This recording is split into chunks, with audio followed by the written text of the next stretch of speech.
नमस्कार दोस्तों, मैं हूं गणेश देवांगन और मेरे चैनल सिलाई क्लास में आप लोगों का स्वागत करता हूं। इस वीडियो में मैं आप लोगों को प्रिंसेस कट ब्लाउज कटिंग करने का एक ऐसा तरीका बताऊंगा। अगर आप इस तरीके से कटिंग करेंगे तो ब्लाउज के सामने के साइड में झोल रिंकल्स बिल्कुल भी नहीं आएगा, ना ही ब्लाउज का कंधा गिरेगा। क्योंकि मैं आज आप लोगों को डीप गले के अकॉर्डिंग कटिंग करके बताऊंगा, तो आप लोग वीडियो को कंटिन्यू और पूरा जरूर देखें। चैनल में नए हैं तो चैनल को सब्सक्राइब करके बेल आइकन के बटन को दबाएं, जिससे कि ऐसी लेटेस्ट वीडियो की अपडेट आप लोगों को मिलती रहे। वैसे मेरी पूरी कोशिश यही रहती है कि मैं आप लोगों को बहुत ही कम समय में और बहुत ही आसान तरीके से ब्लाउज की कटिंग बताऊं, तो आप लोग वीडियो में बने रहिए। और अगर वीडियो अच्छा लगता है तो आप लोग लास्ट में जाके लाइक का बटन जरूर दबाइए। तो चलिए अब लेट ना करते हुए मेन वीडियो में आते हैं।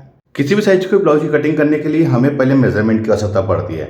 मैं आप लोगों को बताना चाहूँगा, ये जो मेजरमेंट है ये बॉडी नाप नहीं है, ये कपड़े से लिया हुआ नाप है। और कपड़े से, सिले हुए कपड़े से मेजरमेंट कैसे लेते हैं मैंने उसका वीडियो अलग से बनाया हुआ है, जो ऊपर आई बटन में दे रहा हूँ, आप चाहे तो उसे देख सकते हैं। सबसे पहले हम ब्लाउज के मेजरमेंट को समझ लेते हैं। ब्लाउज की लंबाई 14 इंच है, शोल्डर है 10 इंच, सीना है 36 इंच, कमर है 28 इंच, सामने गला 6 इंच, पीछे गला 11 इंच, आस्तीन की लंबाई है वो 6 इंच है, और इसकी मोहरी यानी कि 5.5, अगर हम इसको पूरा राउंड नापेंगे तो ये 11 इंच होगा। आर्म होल, ये आस्तीन का आर्म होल है, ध्यान रखेंगे, ये है 6.5 इंच। सबसे पहले तो मैं पीछे पार्ट ही कटिंग करूंगा, उसके बाद सारा मार्जिन ऐड करके ही मैं सामने पार्ट ही कटिंग करूंगा। देखिए मैंने इसको डबल फोल्ड में लिया हुआ है, और फोल्डिंग वाला हिस्सा इस साइड है और इधर हमारा कोर वाला हिस्सा है, ध्यान रखेंगे चीज़ को।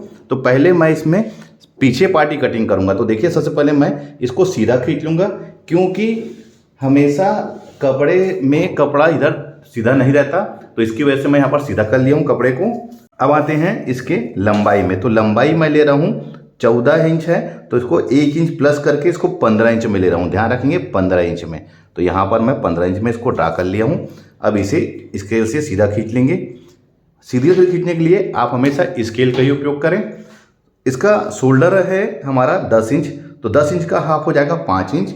क्योंकि देखिए मैं बताना चाहूँगा, डीप गला है ये, इसकी वजह से मैं इसमें 5 इंच ले रहा हूँ, ध्यान रखेंगे। अगर मान लो जैसे ये भी 11 इंच डीप के साथ बता रहा हूँ, अगर ये 10 इंच डीप होता तो हम इसको 10.5 इंच लेते हैं इसका शोल्डर। अगर वो 9 इंच होता तो मतलब जैसे जैसे हम गले का डीप को बढ़ाएंगे शोल्डर हमारा कम होते जाता है, और जैसे जैसे गला हमारा छोटा होते जाता है शोल्डर हमारा बड़ा होता है, ध्यान रखेंगे इस चीज़ को। अब आते हैं इसके आर्म होल के लिए, हम सीधा लकड़ी यहाँ पर खींच लेंगे। अब देखिए इसमें मैं गले का फैलाव ले लेता हूँ। तो गले का फैलाव मैं 2.5 इंच ले रहा हूँ। 2.5 इंच इसलिए ले रहा हूँ, 36 इंच सीना है, और आज की डेट में हर कस्टमर की डिमांड यही होती है कि हमें गला ब्रॉड चाहिए, यानी कि गला फैला हुआ चाहिए। और गले के फैलाव से कंधे के गिरने का कोई भी लेन देन नहीं है। जैसे मैंने अभी डीप गले में इसका शोल्डर मैंने कम कटिंग कर रहा हूँ, वैसे ही अगर आप सही तरीके से शोल्डर की कटिंग करेंगे, स्टिचिंग करते समय शोल्डर में दबाव सही रखेंगे और यहाँ पर पाइपिंग खींच के लेंगे, तो कंधा आपका कभी भी नहीं गिरेगा। देखिए लंबाई तो हमारी 15 इंच है, अब गला हमारा है 11 इंच डीप, तो मैं 11.5 में इसको मार्क कर रहा हूँ। हाफ इंच मैं ऊपर की तरफ इसमें मार्जिन ऐड कर रहा हूँ। मैं इसे गोल ले लिया हूँ, आप चाहे तो अपनी पसंद के अकॉर्डिंग गले का शेप ले सकते हैं। अब देखिए मैं इसमें आर्म होल ले रहा हूँ 6 इंच, ध्यान रखेंगे 6 इंच, क्योंकि हमारा 36 इंच सीना है। अब देखिए सीने का हम यहाँ पर इसको सीधा खींच लेंगे। अब मैं सीने का ड्रा करूँगा, 36 इंच का 1/4 होगा, यानी कि 1/4 हिस्सा 9 इंच। 1.5 इंच मैं इसमें मार्जिन ले रहा हूँ। ये मार्जिन हमारे इन केस ब्लाउज फ्यूचर में टाइट होता है तो ढीला करने के लिए काम आता है। कमर है हमारा 28 इंच, तो 1/4 1/4 7 इंच। बैक में जो 1 इंच का डाट पड़ता है उसके लिए, और 1.5 इंच जैसे हमने ऊपर मार्जिन लिया है वैसे ही नीचे मार्जिन ले रहा हूँ। हमको मार्जिन हमेशा इक्वल लेनी है, ध्यान रखना है इस बात को। ये तो हो गया। अब इसके आर्म होल का राउंड शेप लेना है, तो उसके लिए यहाँ पर से एक तिरछी लकीर खींच लीजिए, ऐसा करीब करीब हाफ इंच में। और हमें जहाँ पर हमने 9 इंच नापा था उससे 1 इंच पहले यहाँ पर हमको एक निशान लगा लेना है, क्योंकि हमारा जब तक आर्म होल का राउंड शेप सही नहीं आएगा यहाँ पर रिंकल्स और झोल बना हुआ रहेगा। अब इसको हम यहाँ से मेजरमेंट कर लेते हैं, कहाँ तक, ये सीधी लकीर तक, ये है 3 इंच, और इधर अंदर तिरछी लकीर में हमको निशान लगाना है, ये 3 इंच में। अब यहीं पर से ही हमको राउंड शेप ऐसा मिलाते हुए तिरछी लकीर में लाके मिला देना है। तो देखिए मैंने तिरछी लकीर में मिलाया है, ये हमारे सामने पार्ट की गहराई हो गई। अब बैक पार्ट की गहराई के लिए हमें यहाँ पर से राउंड शेप लाते हुए सीधा जो हमने लकीर खींचा था उसमें लाके मिलाना है। तो देखिए मैंने सीधी लकीर में लाके मिलाया। ये सही तरीका होता है आर्म होल का शेप निकालने का। इस तरीके से कटिंग करेंगे तो यहाँ पर रिंकल्स, झोल, ना ही कोई खिंचाव आएगा। तो देखिए ये तो हमारा बैक पार्ट बहुत ही कम समय में और बहुत आसान तरीके से मैंने ड्रा कर लिया है। अब मैं इसको कट कर लेता हूँ।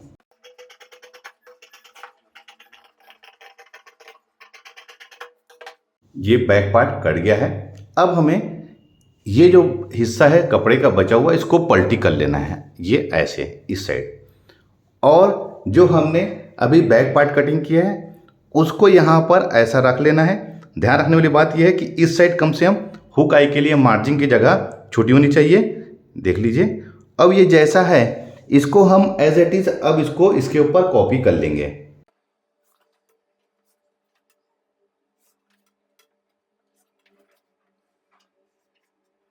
इसको हटा लेंगे। सबसे पहले इसमें हम हुक आई के लिए मार्जिन लिए, तो करीब करीब मैं 1/4 इंच ले रहा हूं। ये हो गया। अब इसमें सामने के पार्ट का पहले गहराई ले लेता हूं। अब इसमें गले का फैलाव मैंने पीछे में 2.5 इंच लिया था, तो सामने भी 2.5 इंच ले लेता हूं।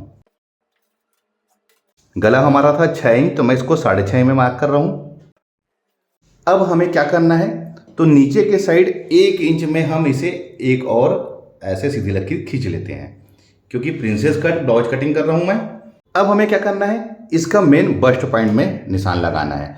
तो बस्ट पॉइंट ऊपर से हमको कितना लेना है, तो जो भी सीना होता है दोस्तों उसका हमको 4 से उसको भाग देना रहता है। तो 36 को हम 4 से भाग देंगे तो ये होगा हमारा 9 इंच। 9 में हमको 1 इंच प्लस कर लेना है, तो 10 इंच हो जाएगा। और ½ इंच हमको ऊपर मार्जिन, यानी कि टोटल 10.5 इंच में हमको ऐसा निशान लगा लेना है, ये ऐसे। और यहाँ पर से हम सीधी लकीर यहाँ से ऐसा खींच लेंगे। उसके बाद नीचे 2.5 इंच में और एक निशान लगा लेना है। अगर मान लो इनकेस ये बेल्ट वाला ब्लाउज बनता तो ये वाला हिस्सा हमारा बेल्ट होता, ध्यान रखेंगे। अब देखिए हमने ऊपर से इसको लगाया निशान 10.5 इंच में, क्योंकि ऊपर से बस्ट में निशान इसका 10.5 इंच का है। अब इसकी दूरी बस्ट की, तो बस्ट की दूरी हमको कितना लेना है, जो भी सीना होता है उसका 10वां हिस्सा, तो ये करीब करीब आ जाएगा हमारा 4.25 इंच। थोड़ा बहुत एक आध सूत इधर उधर चलता है दोस्तों, उससे कुछ तकलीफ नहीं होती। और नीचे की तरफ भी हमको 4.25 इंच में निशान लगा लेना है। ऊपर जैसे मैंने 4.25 में निशान लगाया है, क्योंकि 10वां हिस्सा 4.25 हो जाएगा करीब करीब। अब यहाँ से हम इसको सीधा खींच लेंगे। ये हो गया हमारा मेन बस्ट का निशान। अब हमें इसमें डॉट लेना है। तो देखिए 36 इंच सीना है, तो मैं इसमें डॉट 3.5 इंच का लूँगा, क्योंकि मुझे पप इसका ठीक ठाक फुलाव में चाहिए। तो यहाँ पर मैं 3.5 इंच में ऐसा निशान लगा लूँगा। ये हो गया 3.5 इंच में निशान। अब यहाँ ऊपर के साइड में, तो देखिए ऊपर के साइड में हमको यहाँ पर से ऐसा एक निशान लगा लेना है, ये ऐसे।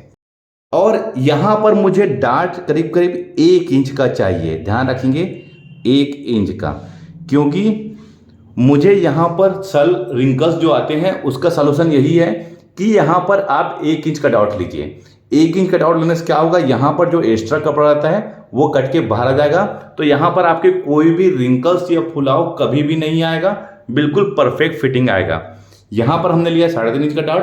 तो क्या करना है, फ्रेंच कर्व को ऐसे रखना है कि यहाँ पर जो 2.5 इंच में हमने निशान लगाया था वहाँ पर इसका आके राउंड शेप ऐसा बन के तैयार हो जाए, ये ऐसा। तो देखिए यहाँ पर राउंड शेप तैयार हो गया है। अब वैसे ही हमको इस साइड इसको पलट के ये ऐसे निशान लगा लेना है, ये इधर की तरफ, ये ऐसा।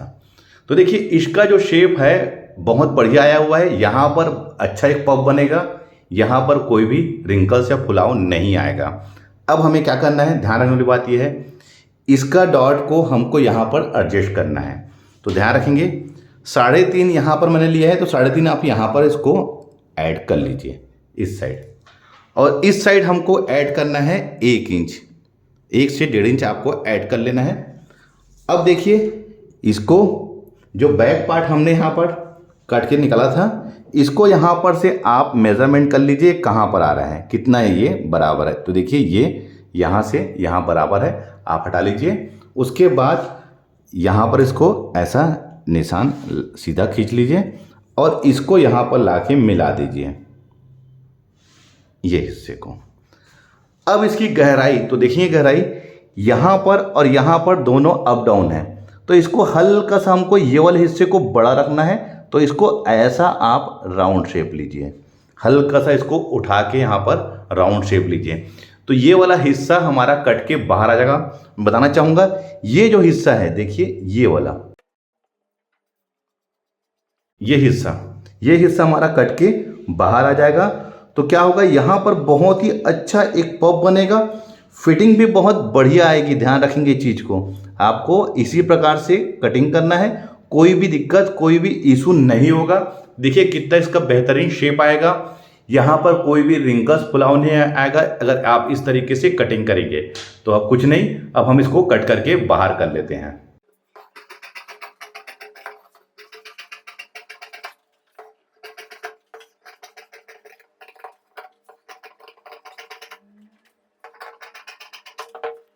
ये हमारा कट गया है। अब क्या करना है हमें, तो ध्यान रखेंगे, अब इसको यहाँ पर एक पहले डॉट क्रिएट कर लीजिए, उसके बाद इसको आप कटिंग करेंगे तो क्या होगा, बहुत ही बढ़िया यहाँ पर इसका देखिए, यहाँ पर इसका एक शेप आएगा, बिल्कुल राउंड शेप सामने पार्ट की। तो यहाँ पर आप डॉट क्रिएट करने के बाद ही इसको कटिंग करिए, नहीं तो क्या होगा, यहाँ पर आपका एक कॉर्नर बन जाएगा।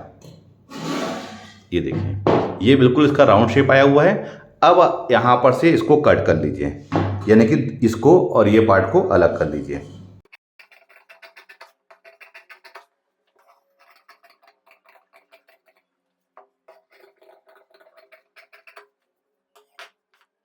एक चीज का ध्यान रखना है कि यहाँ इस जगह में हमारा कोना नहीं बनना चाहिए, बिल्कुल ये आके राउंड ऐसा शेप में तैयार होना चाहिए। देखिए अगर आप इस तरीके से प्रिंसेस कट ब्लाउज की कटिंग करेंगे तो कभी भी इस जगह में आपके रिंकल्स नहीं आएगा, ब्लाउज की फिटिंग बहुत ही बढ़िया आएगी, इस साइड में भी कोई भी झोल नहीं आएगा, ना ही इस ब्लाउज में आपका कंधा गिरेगा। आपको सेम इसी तरीके से ही प्रिंसेस कट ब्लाउज की कटिंग करना है। तो ये तो हमारा सामने का पार्ट रेडी हो गया है, इसमें हमको अब कोई भी मार्जिन ऐड नहीं करना है। बिल्कुल आप यहाँ पर से देखिए इसको स्टिच करेंगे तो देखिए ये बिल्कुल आके इसमें हर पॉइंट में आके ये मिल जाएगा, कहीं पर भी कोई भी दिक्कत नहीं होगी। अगर फिर भी कोई प्रॉब्लम होती है आपको तो आप मुझे कमेंट्स में पूछ सकते हैं, मैं आपके हर सवालों का जवाब दूंगा। ये हमारा सामने का पार्ट कट गया है, अब हमें अस्तीनी कटिंग करना है। तो देखिए ये बचा हुआ जो कपड़ा था उसे हमको यहाँ पर 4 फोल्ड में ऐसा फोल्ड कर लेना है। उसके बाद नीचे के साइड में आप 1 इंच करीब करीब बाद निशान लगाइए, 1 से 1.5 इंच। ये हमारे मोड़ का निशान है आस्तीन के। आस्तीन की लंबाई हमारी है 6 इंच, तो मैं 6.5 इंच में यहाँ पर इसको मार्क कर रहा हूँ, और 3.5 इंच में मैं आर्म होल, देखिए ये आर्म होल आस्तीन का आर्म होल के लिए है, जिसको मैंने 6.5 बताया था आपको। अब इसे आप स्केल से सीधा ऐसा खींच लीजिए। आस्तीन की जो आर्म होल था वो 6.5 इंच, 1.5 इंच मैं इसमें से मार्जिन ऐड करूंगा, क्योंकि सीना और कमर में मैंने 1.5 इंच मार्जिन लिया है। आस्तीन की जो गोलाई थी वो 5.5 इंच, 1.5 इंच इसमें भी मैं मार्जिन ऐड कर रहा हूँ। इसे स्केल से सीधा खींच लेंगे। अब मैंने 6.5 इंच में यहाँ निशान लगाया है, तो 6.5 इंच में ऊपर तरफ भी निशान लगा के इसे एक बॉक्स बना लूँगा। आस्तीन कटिंग करने का ये बहुत ही बढ़िया तरीका है दोस्तों, इसमें कोई भी दिक्कत नहीं होगी। 6.5 का हाफ हो जाएगा हमारा 3.25 इंच, यहाँ 3.25 इंच में और यहाँ पर भी 3.25 इंच में। उसके बाद 3.25 इंच का हमको हाफ कर लेना है, ये ऐसा फोल्ड कर लिया, आप हाफ कर लीजिए। इस साइड भी आप यहाँ पर निशान लगा लीजिए। अब इसे भी 2 बॉक्स बना लीजिए। इसको भी हाफ कर लेना है, 3.5 का हाफ हो जाएगा 1.25, इधर भी 1.25, इसे भी सीधा खींच लेंगे और इस साइड आप तिरछा ऐसा खींच लीजिए। अगर आपके पास में फ्रेंच कर्व नहीं है तो आपको आस्तीन कटिंग कैसे करनी है, यहाँ पर से यहाँ पर हल्का सा ऐसा राउंड शेप लाके मिलाना है, ये ऐसे, और इस साइड करीब करीब 1 इंच में हमको लाके इसको मिला लेना है। ये ऐसे, ये देखिए ये सामने पार्ट की गहराई हो गई। अब यहाँ पर से इस कॉर्नर से आपको टेप 2 इंच में रख के निशान लगाना है। सामने पार्ट का गहराई हमने यहाँ से लिया था स्टार्टिंग, अब हमको यहाँ से करना है और जहाँ पर 2 इंच में हमने निशान लगाया वहाँ पर लाके मिलाना है ऐसा राउंड शेप, और इधर से भी ऐसे आप मिला लीजिए। तो ये आस्तीन का एक परफेक्ट शेप है हमारा। इसको भी अब कटिंग कर लेते हैं।